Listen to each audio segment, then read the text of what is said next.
Tá, então, eu sou o João Gabriel e eu sou da primeira fase do curso da automação da Eu sou o USP. Caio e eu sou da primeira fase também. Eu sou o Roberto, eu tô com os dois também na primeira fase. Ótimo. Vamos ver vocês aí, galera nova, cheia de energia aí para passar por Aham, esse desafio que é o curso de automação. aham. Bom, eu sou o Rafael Bepler, fiz automação entre 97 e 2003. Logo depois fiz o mestrado aí no LabMetro e Aham, desde então passei no curso e estou aqui na Petrobras até hoje. A gente vai falar mais detalhes sobre isso. aham, legal. Tá, então, emendando essa pergunta, e por que veio essa escolha do curso? Tipo, surgiu assim um insight na sua cabeça? Ou já pensava Então, nisso? na verdade, eu não sabia que automação existia. Naquela época não era muito difundido, era um curso novo, se eu não me engano, a automação foi fundada em 94, 93, alguma coisa assim. Aham, A partir do momento que alguém me falou, pô, Rafa, você conhece aquele curso lá, tal, parece legal, opa, acendeu uma luzinha na minha cabeça e logo em seguida que eu comecei a entender melhor o que que era, é isso que eu quero. sim. Então eu sempre fui, até por uma herança de família, eu sempre fui uma pessoa assim de faça você mesmo. Então Uhum, meu avô, apesar de ser semi-analfabeto, sabia fazer casa, sabia sim. fazer conta, sabia cuidar de dinheiro, Aham, sabia fazer um monte de coisa. Foi passando de geração em geração. Meu pai também me ensinava a fazer um monte de coisa em casa. Pô, automação era o brilho nos olhos de poder fazer coisas diferentes, inclusive, aham, né? Eletrônica, achava até que ia fazer robô, né? sim. Depois não era bem isso, mas enfim, Aham, foi o brilho nos olhos mesmo de quando eu fiquei sabendo que o curso existia. E claro, né, que aquele desafio ali do vestibular super difícil sim. deu também mais um incentivo para, Uma pô, motivada, era né? um desafio. Uma motivada com a família também. Exatamente. Aham. Então era sua cara automação. Gostava de criar. Sim, Pô, legal. Já emendando nessa parte de automação e tudo mais, dizem muito que engenheiro precisa gostar de cálculo, de matemática, de física e automação e controle também um pouco de programação. A gente queria saber se tu concorda com isso, o que tu pensa sobre. olha, eu não preciso, não vou dizer que precisa gostar, mas precisa passar o desafio, tá? Aham, Sim. E o desafio é grande. sim. Então, imagino que hoje em dia se mantém a mesma filosofia, né? Na minha época, o Departamento de Automação e Sistemas selecionava a dedo as turmas de cálculo de física com os professores mais difíceis para automação, Nossa. justamente para elevar o nível. Aham, E aí, até já emendando disso, fica uma dica aí. Não procure o mais fácil, não, tá? Eu fiz isso uma vez durante o curso. Ah, vou procurar um professor mais fácil e me arrependo até hoje, porque não aprendi direito. sim. Passei com 10 e, pô, não merecia esse 10, não aprendi. Aham, Eu gostaria de. Enquanto isso, meu colega que ficou professor difícil, pô, tive que estudar, tive que me esforçar, mas passei, aprendi um monte de coisa. Então, não se iludam pelo fácil, que nem sempre o fácil é melhor. uhum, E na prática, assim, automação tem que passar pelos cálculos e pelas físicas, como toda engenharia. Não é fácil. Primeira fase é difícil, depois tem o mais difícil ainda, vai só piorando. Principalmente quando chega na parte de controle, que eu só fui descobrir o que era controle na metade do curso, mais ou menos. Não sei se A você já gente sabe o está que vendo é. ainda.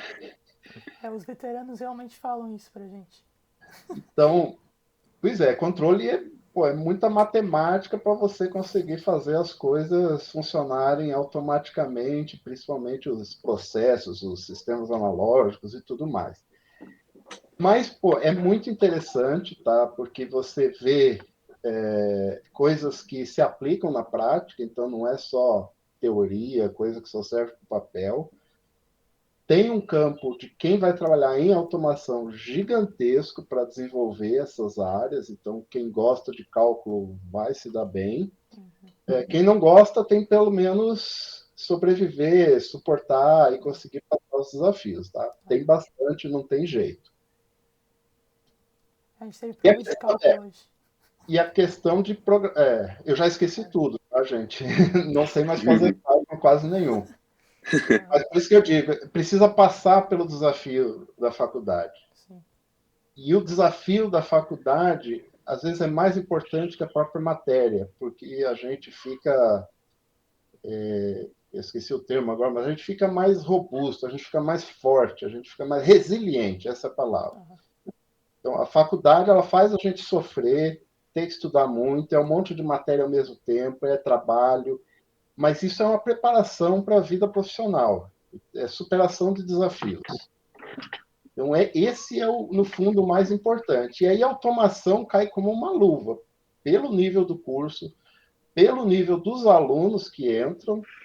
O vestibular é difícil, as pessoas que entram são muito boas. Claro, existe uma certa competitividade, existe uma certa coletividade, né? Isso é normal, grupos de pessoas, mas vocês vão perceber que os seus colegas aí são de alto nível. Então, isso também, tudo vai contribuindo para a vida profissional. Todas as pessoas que eu conheço de automação, umas foram para alguns ramos da indústria, outros foram para outros foram fazer... Tem colega meu que foi fazer software para loja de e-commerce. Mas, enfim, todos eles se deram muito bem no que fizeram, porque já estavam habituados a lidar com desafios, a lidar com pressão, a superar essas coisas. E não falei da parte de programação, né? Programação é também importante, cada vez mais está no nosso dia a dia. Então, é obrigatório? Não é. Se você não gostar e tudo, pode dar um jeito, passa, supera o desafio, mas é um diferencial lá na frente. Não que o cara que é programador vai ganhar mais dinheiro, mas o cara que é engenheiro e sabe programar algumas coisas, tem noção, tem um diferencial, porque consegue fazer análise de dados, consegue contornar deficiências de software. Então, o exemplo mais básico, né? Eu quero fazer uma coisa no Excel, aí eu descubro que o Excel não faz o que eu quero. Consigo fazer uma macro, eu já estou adequando o Excel para a minha realidade. E isso é o Excel, pode ser o SolidWorks, pode ser o AutoCAD, pode ser qualquer software. À medida que você tem programação, você consegue expandir aquilo ali, você consegue resolver problemas que ainda não foram solucionados. Então, é um diferencial na carreira, sim, tá? Vejo muitos colegas aqui na Petrobras e fora que acabaram se destacando além do que já tinham de competência técnica por ter essa facilidade de trabalhar com dados, fazer scripts, programas, mesmo que simples, mas consegue ir além nas respostas do trabalho. Pô, legal. Essa Bom, então realmente já vou puxar é... aqui. Vou puxar aqui uma pergunta já, comentasse que tu não sabia o que era circuito até metade do curso. Eu não sei. Ainda estou meio perdido no que é automação. E daí eu queria saber se tu, se teu pensamento mudou muito em relação ao curso, enquanto foi fazendo ele. Como eu comentei antes, eu descobri o que era controle mais ou menos pela metade do curso, né? Até então eu achava que era tudo robozinho, peça de automação, e na verdade eu não tinha nem noção do que era o controle, sistema de malha fechada, sistema que faz conta, equações diferenciais para conseguir controlar um processo. Desde um tanque que eu quero manter o nível de água no determinado nível, ou como o professor Augusto, que acho que vocês não tiveram o prazer de conhecer, que foi um dos fundadores da automação, dizia, a minha geladeira da minha mãe dos anos 50 tinha um controle simplicíssimo, on-off, temperatura chega num ponto, ela liga, a temperatura chega em outro ponto, ela desliga. É o controle mais simples que existe, mas funciona. E tem uma lógica por trás daquilo, é robusto, atende a necessidade do cliente. Então, desde desse mais simples até o complexo, é um controle de uma refinaria, é um controle de um motor de um foguete, que é um negócio difícil para caramba de controlar, para fazer ele seguir a trajetória. Essa é a parte do controle que eu descobri na metade do curso. É uma coisa... Mas gostei, tá? É um universo que se abriu para mim dentro do curso. É muita matemática, tem lá os seus desafios de fazer conta, mas é muito interessante, é muito legal de ver que isso conversa muito com a indústria em todas as áreas. E aí, já pegando o gancho lá para frente, né? Pô, no final, eu gostei da automação, e eu não sabia disso quando entrei, é que a automação, de certa forma, apesar de ter a especialidade de você saber calcular um sistema de controle, você saber as técnicas de fazer um sistema de automação, ela também te dá uma visão muito generalista da engenharia.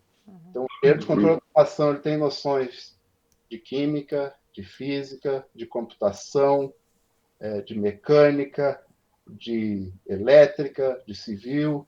Ele consegue conversar com todas as áreas. E isso é mais uma vantagem no mercado de trabalho. Para uma pessoa ser líder, por exemplo, ser um gerente, que consegue conversar com todo mundo e entende o que os outros engenheiros estão falando, é um diferencial. Então, eu diria mais essas duas coisas principais, né?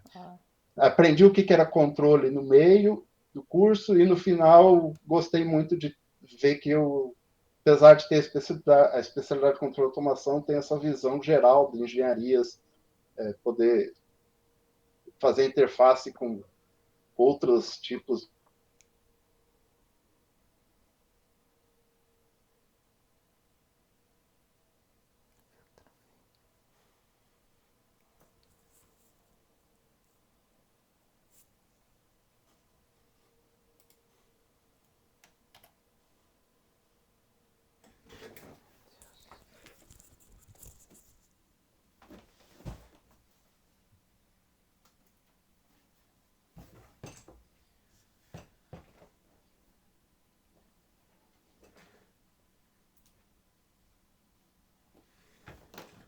Caído.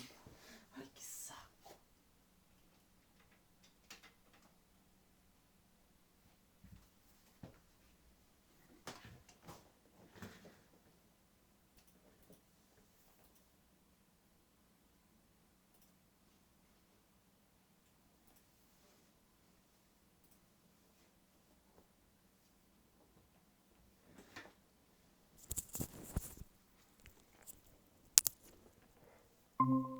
Chegar até lá.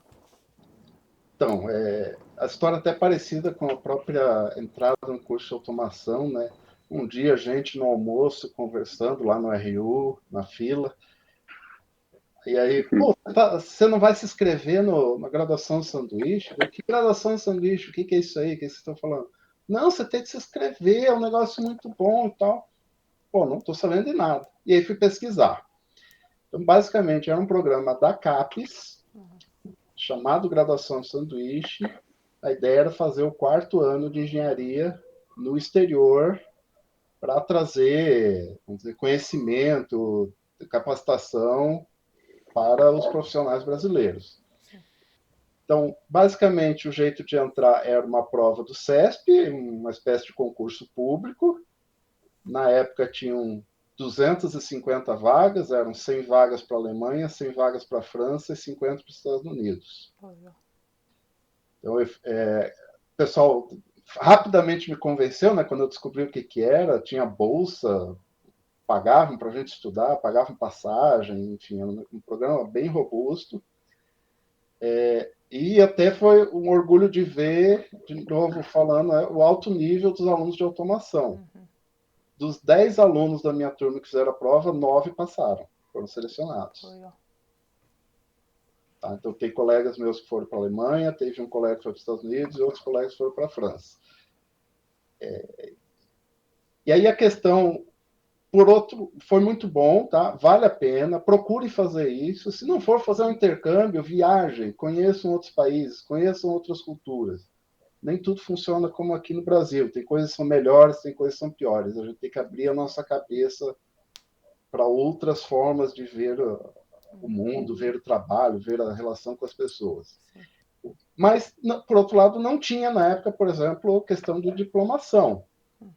A gente, no meio, quando a gente teve algumas dificuldades no programa, como era natural, uma das dificuldades foi que a gente chegou lá no meio do ano letivo, porque o ano letivo deles é verão a verão.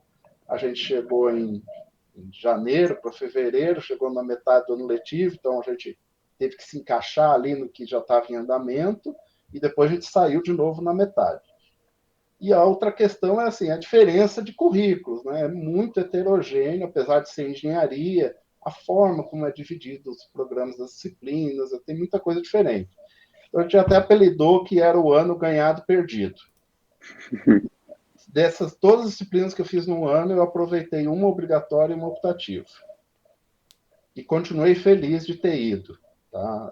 Acabou postergando a minha formatura em um ano, o que não foi nada ruim, pelo contrário, foi até bom. Aí a gente juntou a nossa turma com outra turma, a nossa formatura foi grande. Uma turma pequena, a gente virou uma turma grande, enfim. Não é um problema ficar um pouco mais de tempo na faculdade. É até bom. E, principalmente, a experiência internacional é essencial aí para abrir a cabeça. E, claro, a gente foi para lá, jeito europeu de viver, é diferente do jeito americano. A gente até se surpreendeu, mal, fazia umas 2, 3 semanas que a gente tinha chegado lá, tem uma semana de férias aqui, a semana do esqui.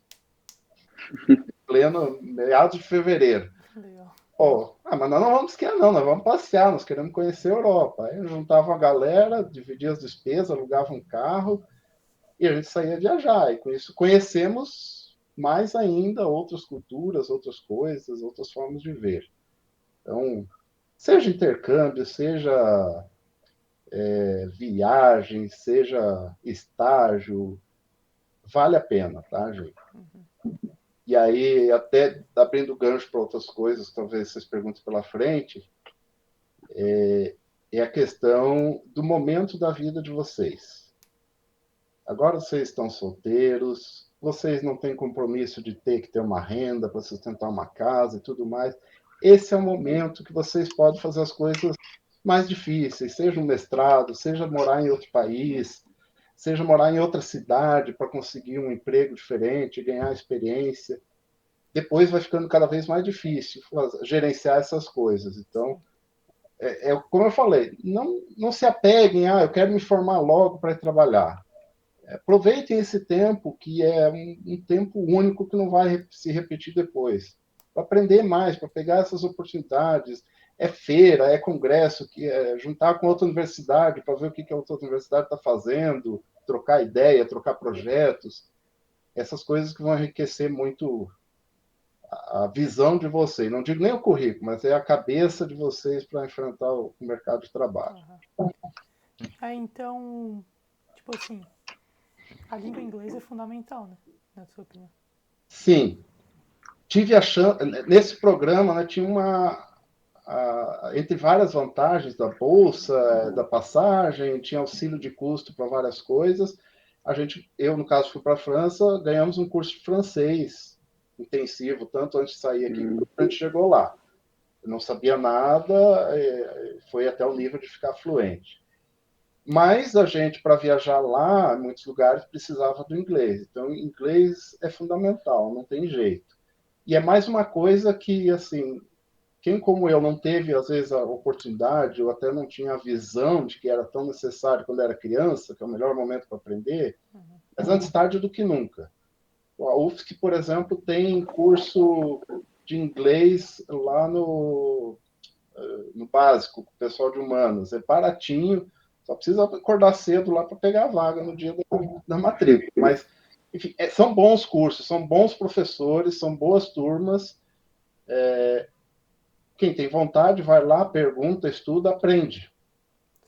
E aí, claro, é a vivência também, né? É ler muito inglês, é assistir vídeo, é conversar com outras pessoas de fora.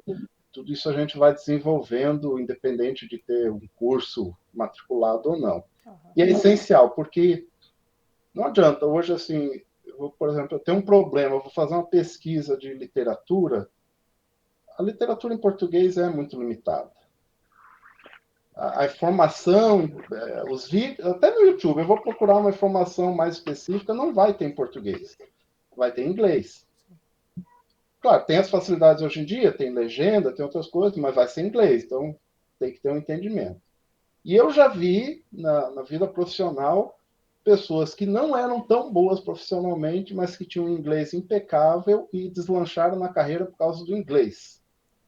O inglês superou a deficiência técnica, a deficiência de trabalho que a pessoa tinha, porque o inglês era impecável e essa pessoa conseguia fazer interface com pessoas de outros países, conseguia conversar, muitas pessoas conseguem. Agora, você negociar com uma pessoa, convencer uma pessoa de outro país, você ficar amigo do cara de ir no barzinho tomar cerveja, é um outro nível de fluência.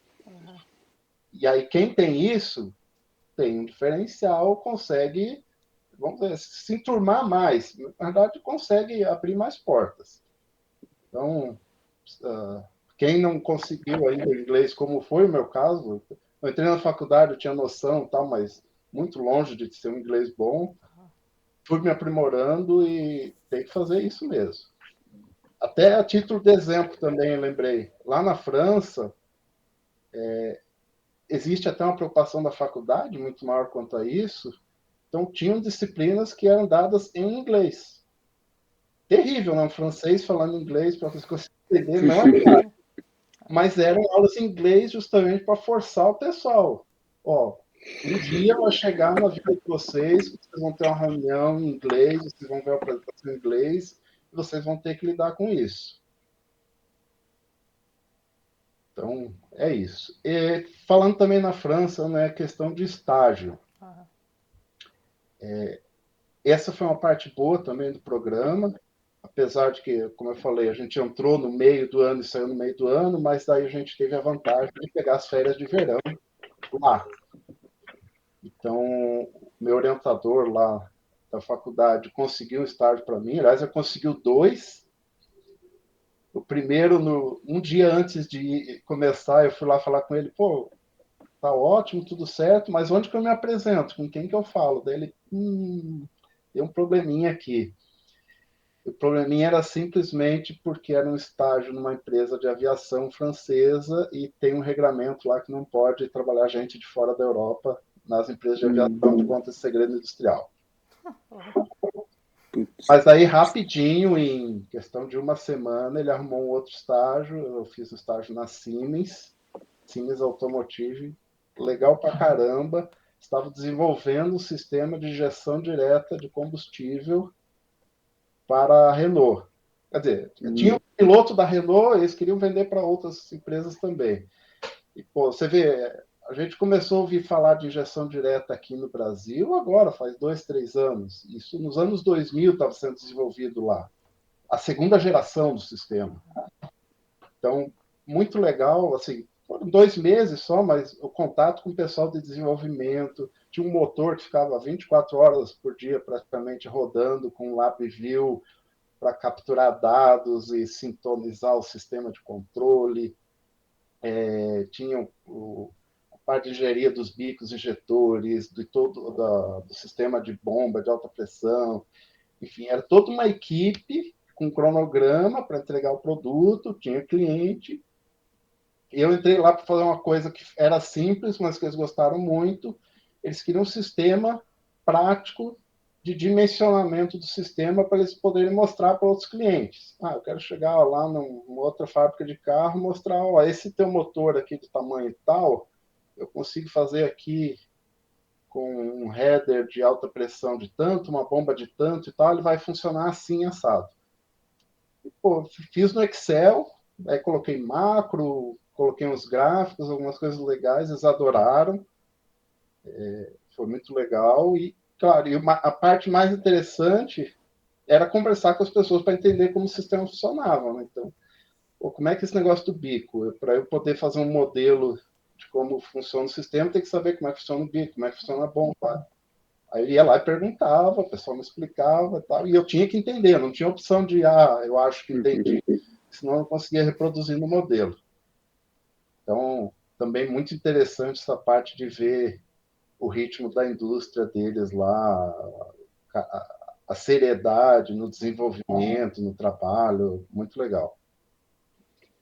Seguindo aqui A gente queria saber se você acha que o engenheiro de controle e automação formado na UFSC, ele está pronto para enfrentar todo tipo de necessidades ou desafios no mercado de trabalho, e se tu acha que precisa de algo a mais, algum conhecimento em alguma outra área.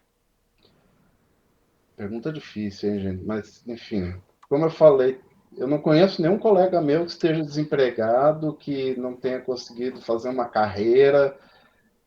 O engenheiro de controle de automação ele é muito bem visto no mercado, justamente pela questão da resiliência que ele adquiriu durante a faculdade. Então, ele passou dificuldades, superou os desafios, vai conseguir superar desafios no trabalho também. Agora, eu vendo pelo meu exemplo, eu tive algumas oportunidades que me facilitaram muito. Uma delas foi a experiência internacional. A outra questão foram os estágios. Além desse estágio na Siemens, eu fiz um estágio na CSP, Controle de Automação, que na época era uma empresa que ficava dentro da incubadora da CERT, ali no Parktech. Eu acho que eles existem até hoje, eles fazem radares, semáforos, lombadas eletrônicas, bafômetros, tudo que é relativo a controle de trânsito.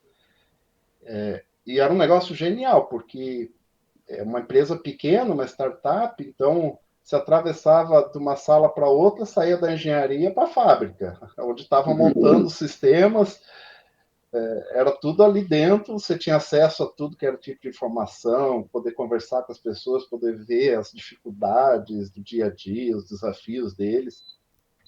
E depois, na época do projeto final de curso, eu tinha a oportunidade de ficar ali, mas eu quis sair um pouquinho da zona de conforto, eu quero fazer algo diferente, até para entregar um projeto.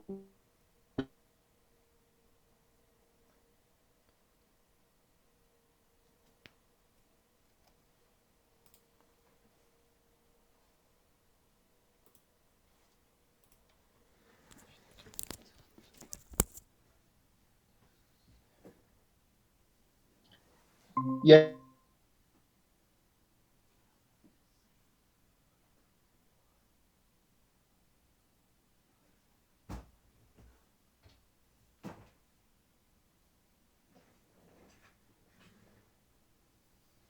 fui lá, pô, na verdade, eu vou ser sincero contigo, eu já arrumei o estágio, mas eu tô querendo conhecer a tua empresa, eu vim aqui na entrevista ainda assim.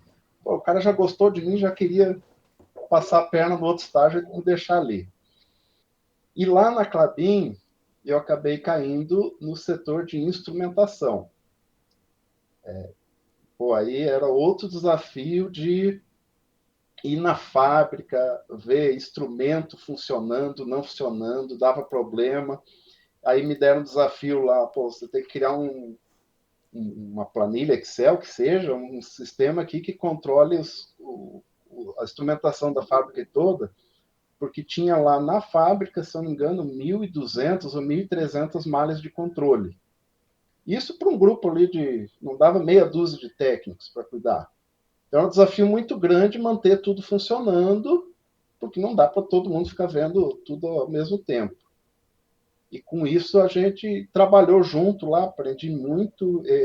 Curiosamente, não é só os engenheiros que sabem ensinar, os técnicos sabem ensinar muita coisa também. E a gente começou a bolar um jeito lá de extrair dados do sistema e começar a automatizar o processo de identificar onde é que estavam os problemas. Passei 6 meses lá, aprendi bastante de tudo que era tipo de instrumento. Tem instrumento lá que eu nem sabia que existia. A indústria de papel tem umas coisas bem específicas.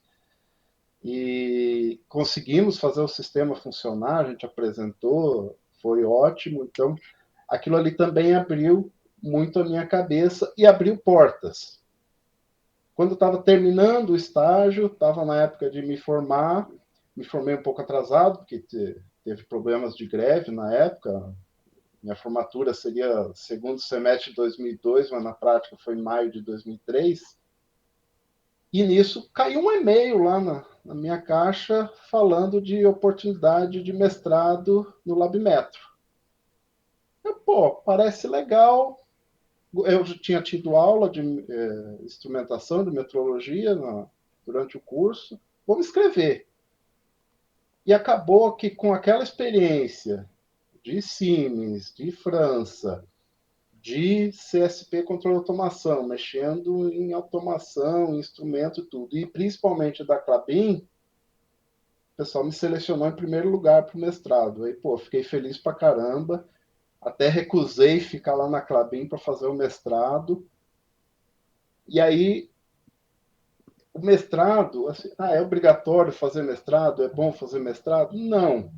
Mas o mestrado no LabMetro, ali com o pessoal da Fundação CERT, é um outro nível, tá, gente? Assim, deve ter outros na UFSC que são assim, porque não era só assim, você vai ser um engenheiro avançado, você vai ser um pesquisador. Não, você vai ser um profissional de alto nível. Então, o pessoal botava gente para fazer a apresentação, botou gente para participar de congresso, botou a gente até para negociar patrocínio e outras coisas para o congresso, para viabilizar. Enfim, era uma série.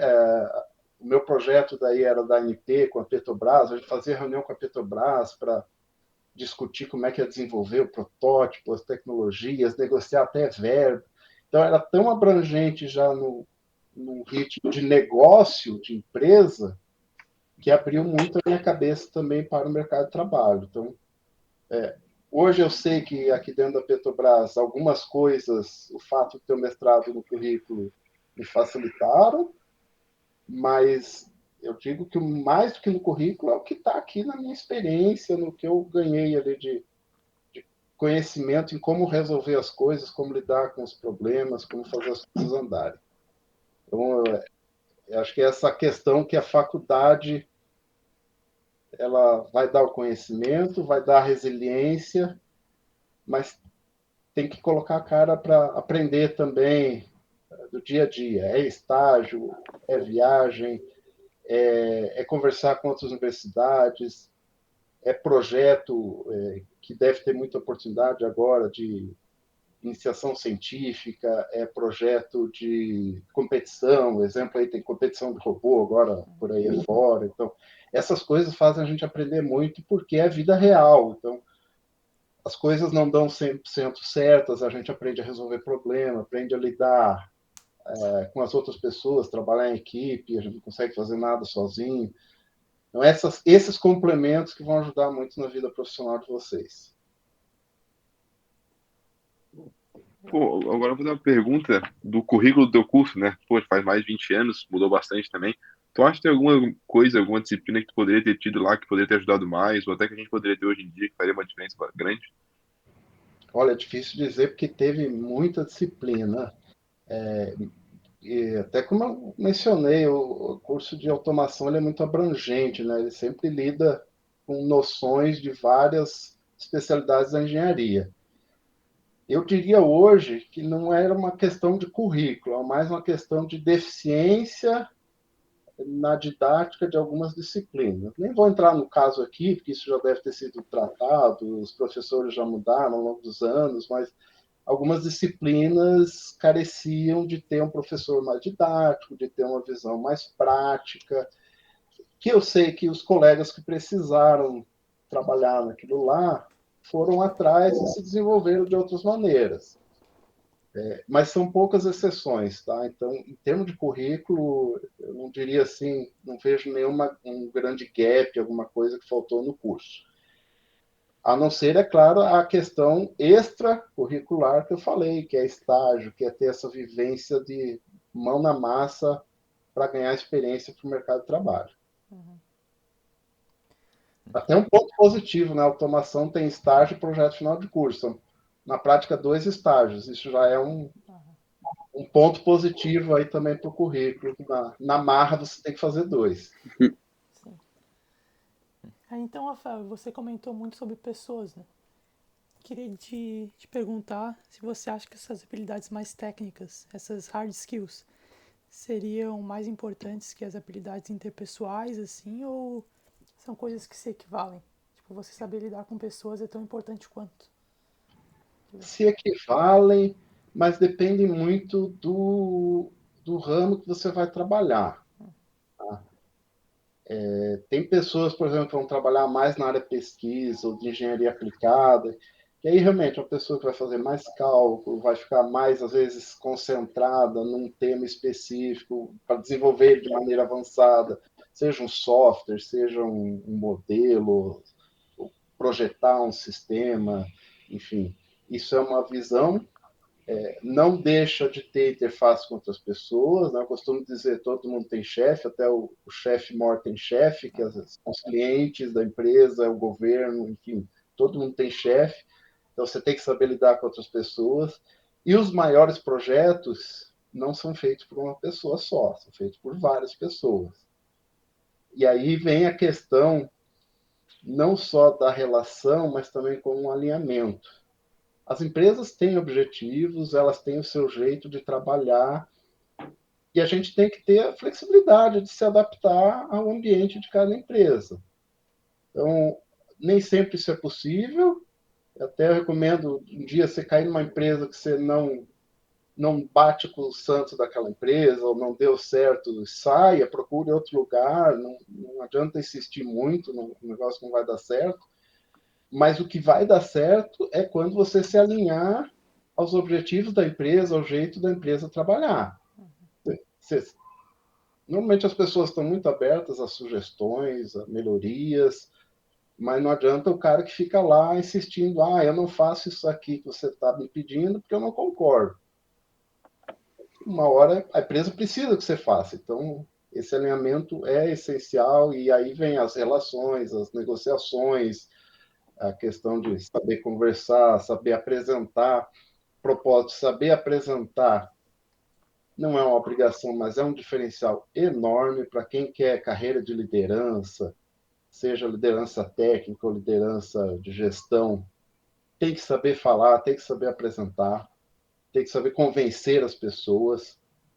Hoje em dia não existe mais o chefe que manda, existe o chefe que convence. Então, quem quer ser chefe tem que saber convencer, tem que saber engajar as pessoas. Mas os hard skills também são importantes, porque, afinal, quando você constrói um produto, você constrói um sistema, é o cara que sabe programar, é o cara que sabe fazer conta, é o cara que sabe conjugar os elementos no sistema que faz funcionar. E isso é uma hard skill também. Então, as duas coisas caminham junto e pode balançar um pouco mais para um lado para o outro, dependendo do perfil da empresa, do ramo que seguir. Entendi, certo.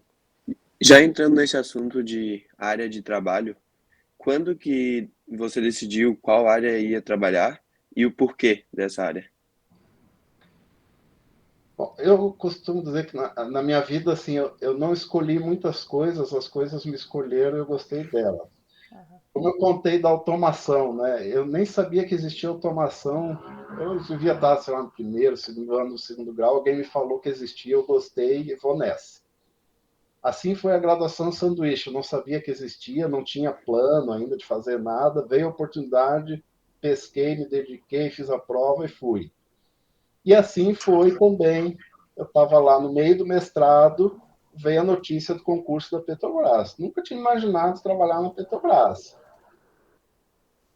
Aí fui estudar, é legal, o que não é, o que tem no concurso, quais são as vagas que tem. Me deparei com uma grande restrição que existia na época, hoje não existe. Naquela época, até pela novidade da engenharia de controle e automação, porque tudo bem, tinha já, sei lá, 10, 15 anos de curso, mas é uma novidade, as coisas não mudam assim da noite para o dia. Então, eu olhava o edital da Petrobras, a única vaga que eu podia me candidatar era a engenharia de petróleo, que aceitava qualquer graduação. Os cursos de engenharia eletrônica, que eram voltados mais para controle de automação, só aceitavam eletrônica e elétrica. Então, fiz concurso para engenharia de petróleo mesmo, mais na esperança de, é uma empresa grande, tem muito potencial, tem a questão também de ser um concurso, tem uma segurança.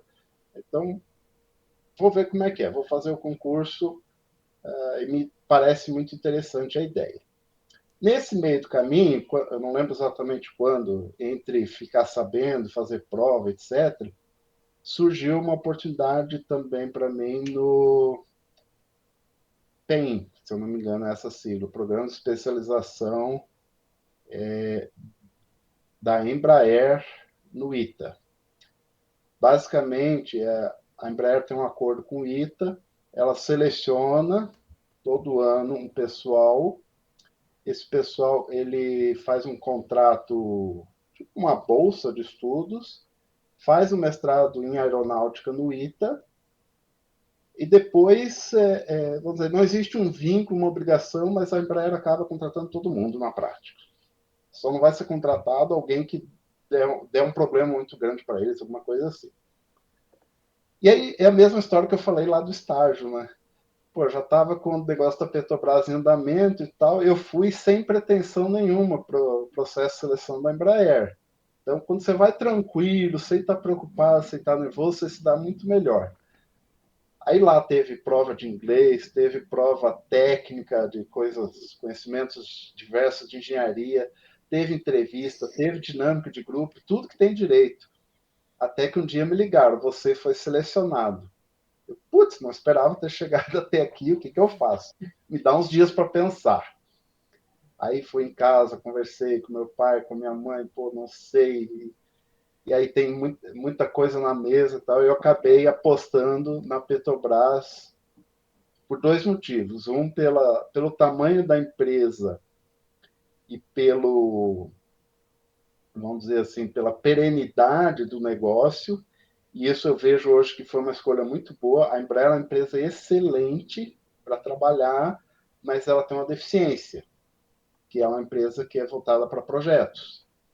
Então, se ela tem uma baixa de projetos, uma baixa de vendas, ela não consegue manter todas as pessoas. Então, existe uma flutuação na demanda de RH deles, o que já não acontece na Petrobras. Então, isso é uma característica do negócio, eu não digo nem que é uma incompetência nada da Embraer, mas enfim, é uma característica do negócio deles. E a outra questão que eu me senti mal na época, porque eu estava no meio do mestrado. E, pô, vou abandonar um mestrado que está dando tudo certo na metade para começar outro. Me parece meio sacanagem. Vou quebrar a bolsa da NP, que eu consegui, vou quebrar o pessoal da Petrobras que está com um projeto aqui, vão ter que arrumar outra pessoa. Então, também fiquei meio bolado dessa questão de parar uma coisa no meio e começar outra parecida. Então, recusei a oferta da Embraer, passou um tempo, saiu o resultado da prova da Petrobras, chamaram a gente, começou num entrega de documentos, depois tinha alguns exames e tudo, até que veio o dia, não, você tem que se apresentar no Rio de Janeiro, aqui no dia tal, e assinar o contrato. Não tinha terminado o mestrado ainda, mas aí também tudo é questão de negociar, conversar e ter boas relações, e era interesse também do Labimetro que eu terminasse o mestrado, não largasse. Então, eu consegui negociar que fosse dada continuidade nos testes, nos ensaios que estavam sendo feitos, no desenvolvimento do produto, e eu dando suporte para o pessoal remotamente, e enquanto isso fui escrevendo a dissertação. Então, basicamente, eu digo que talvez a Petrobras tenha me escolhido, eu nunca tinha um plano de entrar na Petrobras, mas apareceu a oportunidade, eu peguei a oportunidade. Nem sempre a gente pode escolher tudo, mas, enfim, foi uma oportunidade excelente. E, assim, depois, é a mesma coisa que o curso de controle e automação, né? Eu fui descobrir o que era controle na metade do curso. Eu fui descobrir o que fazia um engenheiro de petróleo na Petrobras também lá pela metade do curso de formação.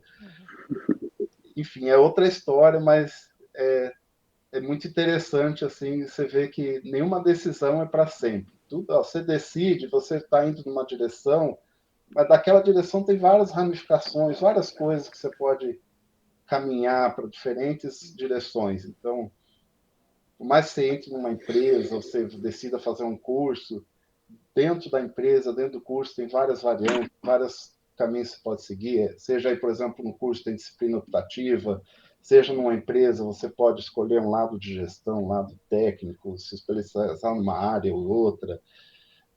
trabalhar no campo, trabalhar no escritório, trabalhar em tecnologia, enfim, sempre tem vários caminhos e não é porque às vezes você pegou um caminho que parece ruim que lá na frente não tem uma oportunidade boa também.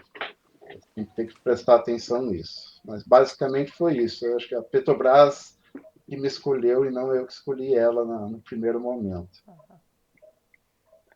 Pô, e daí uma pergunta, tu acha que o pessoal aí recém-formado tem que ir atrás das gigantes, assim, como a Petrobras ou até a Engie, que a gente tem aqui em Floripa, ou buscar as pequenas startups?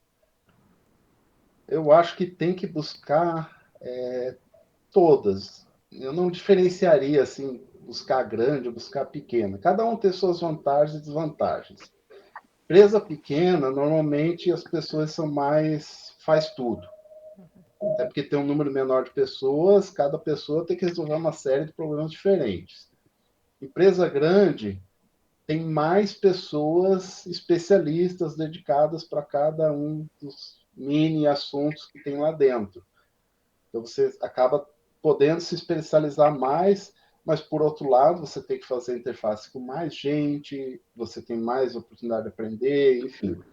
Tudo tem seus prós e contras. Eu fosse voltar hoje procurar emprego, eu não me restringiria nem a uma nem a outra. Eu olharia ambas as opções e aí se eu tivesse poder de escolha, duas empresas me chamaram, aí eu não ia ver se é empresa grande ou pequena, eu ia ver o que aquela empresa faz, o que tem de oportunidade para mim naquela empresa, independente dela ser grande ou pequena. Qual é o tipo de negócio dela, como é que ela funciona, é uma empresa familiar, é uma empresa de mercado, como é que é a carreira lá dentro, essas coisas que são mais importantes do que, afinal, ser grande ou pequeno. Aham. Rafael, então, para a gente ir finalizando, qual dica tu daria essencialmente para quem está fazendo o curso de automação? Aquela dica especial. Aproveitem. Aproveitem o tempo de vocês. Pô, 5 anos parece muito tempo, não é nada. 5 anos passa assim num piscar de olhos. Então, e aí aproveitar, eu falo em todos os sentidos, né? É um tempo ainda de juventude, é um tempo de ter amizades, de poder se divertir. A maioria das pessoas não tem família ainda, tem liberdade de viajar, de não ter criança para cuidar, para levar na escola. Então, é um tempo de curtir a vida e é um tempo de aprender muito, de caçar conhecimento e oportunidade. A universidade, ela tem lá um currículo, ela vai te exigir um mínimo para te dar um diploma. O mínimo todo mundo que se formar vai ter, o diferencial das pessoas é o que tem além do mínimo. Ninguém... E aí, claro, cada um tem uma preferência por uma área, por uma outra, mas se especializem, busquem informações. Alguma área vai achar coisas que se gosta de fazer, pessoas legais de se trabalhar, e aí que se desenvolve. Né? É o estágio, é a iniciação científica, é o além da zona de conforto e começar a buscar, vamos dizer, outras formas de angariar conhecimento. Tem a empresa júnior também, tem muita coisa até voltada ao empreendedorismo, tem não só aprender a empreender, mas também tem muita coisa para executar lá, interessante. Eu fiz alguns trabalhos para eles também. Enfim, busquem coisas a mais, não vai ocupar 100% do seu dia só estudando, trabalhando, mas também não vá, só vou na aula, tchau, o resto eu quero me divertir, que também essa oportunidade não volta. Então, aí, na continuidade disso, na mesma coisa, já falei, pô, quer fazer um mestrado? O melhor tempo de fazer mestrado é logo na sequência da faculdade. As coisas estão fresquinhas na cabeça, as pessoas estão no ritmo de estudar, de pesquisar. Conheço colegas aqui que tentaram fazer mestrado, doutorado, depois de um tempo trabalhando. É possível? Mas é muito mais difícil, é um esforço enorme, tem que conciliar emprego, família, e estudar e escrever dissertação ou tese. é um esforço muito maior. Então, aproveitem o tempo, busquem as oportunidades estão aí. Vocês estão no melhor curso que existe, né?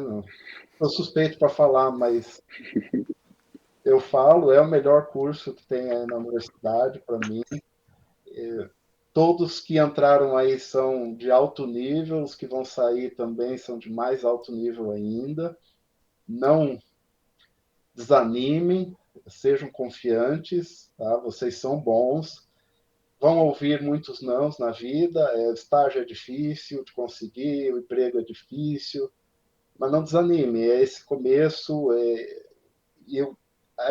Quem se acomoda vai ter um retorno. Quem vai mais além vai ter um retorno diferente. Então, tem que buscar mesmo, pesquisar, ter oportunidades, conversar com as pessoas, entrevistem os mais velhos, cada um tem uma história aí legal para contar.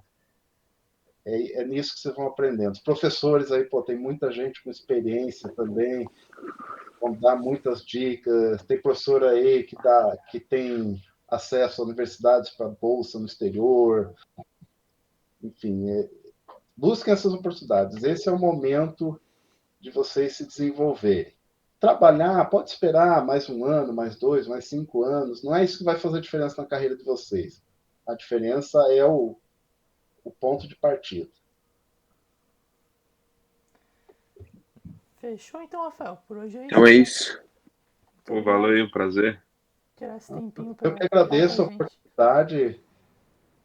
Parabéns para vocês aí por estarem no melhor curso da universidade, por terem conseguido entrar, que não é fácil. Vocês só passaram a primeira etapa, a gente até brincava, né? É mais fácil entrar do que sair. Tem muito desafio pela frente, mas são desafios ultrapassáveis, são factíveis.